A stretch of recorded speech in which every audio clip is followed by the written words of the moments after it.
بسم اللہ الرحمن الرحیم الحمد للہ والصلاة والسلام علی رسول اللہ۔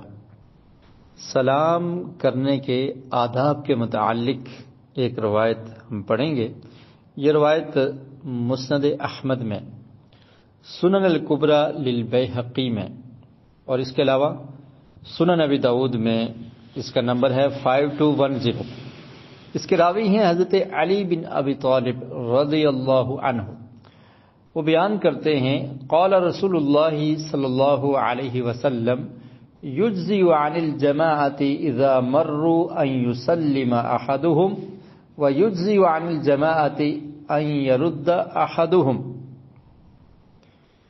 فرمایا کہ اگر ایک جماعت ہے، ایک گروپ ہے اور وہ سب لوگ اکٹھے ہیں، ان میں سے اگر ایک آدمی سلام کہتا ہے تو وہ کافی ہے۔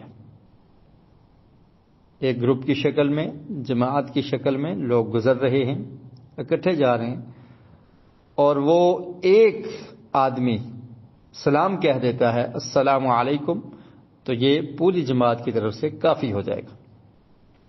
اور اسی طرح جواب دینے میں اگر زیادہ لوگ موجود ہیں، کسی نے سلام کہا تو ان میں سے صرف ایک شخص جواب دے دیتا ہے وعلیکم السلام کہہ دیتا ہے، تو یہ پوری جماعت کی طرف سے کافی ہو جائے گا۔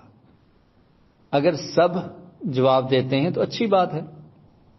اسی طرح اگر ایک گروپ جا رہا ہے اور سبھی سلام کہہ دیتے ہیں تو اچھی بات ہے، لیکن اگر پوری جماعت میں سے ایک گروپ میں سے ایک آدمی سلام کہتا ہے السلام علیکم اور دوسرا جو گروپ ہے ان میں سے ایک شخص جواب دے دیتا ہے، تو یہ سب کی طرف سے کافی ہو جائے گا۔ سلام کہنا بھی ایک آدمی کا پوری جماعت کی طرف سے کفایت کر جائے گا، اور جواب دینے میں بھی پوری جماعت کی طرف سے، پورے گروپ کی طرف سے اگر ایک شخص جواب دے دیتا ہے تو یہ بھی کافی ہو جائے گا۔